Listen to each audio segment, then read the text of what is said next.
What's up? It's the Sayonara Punk, and today I'm gonna be deucing on 2K19. This is 2K Interactive and 2K Sports. This is their big billion-dollar franchise, multi-billion-dollar franchise, and it's a pay-to-win game. If you don't know what that means, it means they set certain goals that take you a certain amount of time, and that amount of time is usually a very long time. And if you want, you can bypass that time by purchasing virtual currency from them, and it's about 200,000 virtual currency for 50 real dollars. And and this game is structured in a way where it's almost like a money entrapment. They entrap you within a really good game, a really good fundamental mechanic, and then force you toward buying things at every turn. There's actually missions within the game or goals to complete that involve buying things. So at every turn, there's a place to spend money, and in every game mode, there's a place to spend money as well. This game hasn't been designed to what's the most fun type of game to play. It's been absolutely designed to what's the maximized amount of money that we can take from our users. Let's make sure that we can take money from them at every turn in every mode. They have their original My League mode, which is your standard 5v5. I don't know who plays this. Maybe, Troy Dan and some of those other weird YouTube guys that pander to 9-year-olds when they're setting up some weird modes for them to play. But their big mode is, the mode they want you to play is this My Team here. Because the My Team is the most shallow mode possible, and it's the biggest money grab ever for them. They sell these packs and packs and packs, and there's a million ways to spend money inside this thing, and there's all these new modes that they've designed that no one wants to play, and no one even, I doubt the triple threat online is really popping off right now, but maybe it is because they're offering cash rewards this year for some sort of tournament for this My League mode, because it's absolutely, this is what they want you to pay most, because this is where you spend the most money and get the least. And each year these cards reset, so it's a collection that it's a collection with a lifespan on it. Your collection is going to die pretty soon. And this is in every sports game now, has this sort of card mode. This is their bread and butter now. And it's absolutely taken away from every sports game that exists, where now there's so much focus put on these card modes just because they make $1 billion off My Team. Easily $1 billion off of My Team. And they spend so many programming and development dollars around this, and its main feature is to collect money from you. It's not necessarily that fun of a mode, and it's taking advantage of negative human psychology and your want to collect and your compulsion to collect, and it's almost a slot machine type feel to it. The other mode is the My Career, and this is the most popular mode there is, where you can make your own character and then take him on a RPG-style journey throughout the NBA. And you level him as you go. And this leveling is where the pay-to-win really comes in, because the leveling is tedious and slow. And parts of it, I mean, honestly, there's a badge grind that goes as well as your attribute grind. So you're grinding your overall points for your character, and then you also grind these badges, which help you perform better in certain aspects of your game. And both of these are tireless grinds. They let you buy VC to level up your player to get them to an 85 quickly, but you have to grind the badges out in-game, and that's their kind of compromise. So they've created this entire neighborhood world, and as you can see, it's all just advertisement ridden. And every store is just another place to take money from you, and it's not just VC. This is real money. Everything in here translates to real world dollars. Every time you spend VC, that's real money you're spending, whether you earned it in the game or bought it. And they've developed all these things just to try and attract more sponsors, like the Under Armour cages. No one plays this. No one's even been back there. Look, it's desolate. You can see there's not a nary a person inside on that bridge. And anyone that has been back there, bad things happen to them, and they didn't come back and tell anybody that they were back there. And it's just, I can't imagine how many programming dollars were wasted to create that crap just to lure Under Armour for a bigger check, and no one uses it. No one uses it, period. There's Pro-Am again, which is competitive 5v5, but the matchmaking in it's severely flawed, where the better teams feast upon the poor teams in the Pro-Am because it honestly has too broad of matchmaking parameters, and it doesn't do matchmaking well. Here we go. Let's go into Foot Locker here, because Foot Locker's this is one of the sponsors, and this is going to show you in every store there are similar items to buy, and they have hundreds and hundreds and hundreds of shoes. And if you look at the latest shoes to buy, that's 6,000 VC. So those are $5 real world dollar tennis shoes. And they're advertising them and trying to get you to buy them all throughout the game, every time you play. And I can't imagine how many advertising dollars they're getting from the companies to put all this into the game. It makes it a whole ordeal where you sign with one of these shoe companies, and they sponsor you. And in the game, you actually can choose to shill for the companies, which is really distasteful at times. But because the VC is so rare, many times you'll choose to shill, even if it goes against your character as a person, just because you need the VC, because it's dollars. And this game is the most expensive game to play. Anyone that plays it long term is going to give it a couple $100. There's just too much to buy, and if you want to try a new player, the grind to get another player is so long that you almost have to buy it. It's about 50 hours from scratch without any money on a character. It's about 50 to 100 hours to a 90 overall, and that is quite the grind for most people. For most people that have jobs.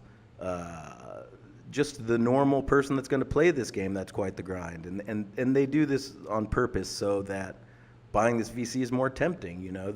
The average person looking at this game is going to go, wow, I don't have time to grind this hard and for this long. I'm going to just buy it. And then, new things that they've spent dollars and money and time and programming. Somebody had to model all these things, all these skateboards and bikes they're trying to sell now. Beach cruisers, and a skateboard is 60,000 VC. It's a $10, and it's not even important to the game. It's just for appearances, just so you can stand on a skateboard. It's $10, and many, many more. It doesn't end there. There's loads of things to spend money on in every single store, and this is fine for adults, but when you get to think that kids play this, it's a little sick.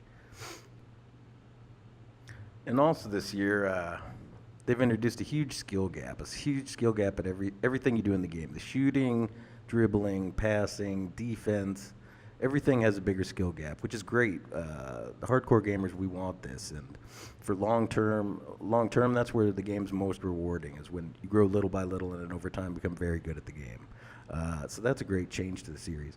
But then if you're going to have a huge skill gap, you need matchmaking. It's like, you've never played another video game ever before or seen how another company has structured their skill-based game. It's ridiculous. So because there is no matchmaking in 2K19, it is the most toxic multiplayer ever in any game. Because the skill gap is so wide that the amount of players that are very good at the game are very few, and the amount of players that are not so good at the game are legion. And because of that, it begs that the game have some sort of tiered matchmaking, just the simple bronze, silver, gold, platinum, diamond. That would be worlds better than what's going on. What's going on is absolutely nothing. There's zero structure to it. So it is the big bank take little bank, the small percentage with skill, post up in the park area, which is a big free roam area. And if you're trying to get a game there with random people, if you don't have two other people that you play with that they play every day, and they have really clean shots and they take this game very, very seriously, you're going to have an impossible time winning. You're going to win a third of the time. You're going to win, maybe 40, 50% if you're good. But the random component and the terrible odds stacked on one side against you in all facets of this game when playing solo are not only unacceptable, but completely out of control. Completely out of control. And it's such a shame because the core fundamental of this game has such huge potential. The base mechanic of it is a great jumping off point. But it's such a shame because it feels like most of the problems that exist could have been fixed with most any one of us thinking about it that's played the game can concoct a better way forward for this game than what currently exists. So it's a little mind-boggling that all of these problems couldn't be solved in a 15-minute morning meeting where somebody just talks sense for 15 minutes and you guys set a new game plan to go about these issues in the correct way. But that's not where the money and resources are being spent. They're being spent trying to hook you into spending more money and generating more ad revenue dollars from these companies in the game. And that's where they're spending the money. They're not spending it on making a nice matchmaking that makes the game really fun to play and gives you the best user experience and an enjoyable playtime when you're playing multiplayer. No, they leave it wide open, and it's disappointing because other games definitely take this into account. When you think about Dark Souls as an example, it's a game where every piece of negative behavior has been taken into account and a roadblock block's been put into place to combat that negative behavior. And because of that, the multiplayer is really is challenging but fair and really interesting. But this, on the other hand, is just people that play, have played thousands of games in some cases, playing people that have played 10 games. And as in a game of skill, you don't even need to play the game. That game doesn't even need to get played because that person has so much more skill that they're going to win every time. That's why odds exist in betting, is because you can't just in a game of skill, the more skilled player always wins every single time.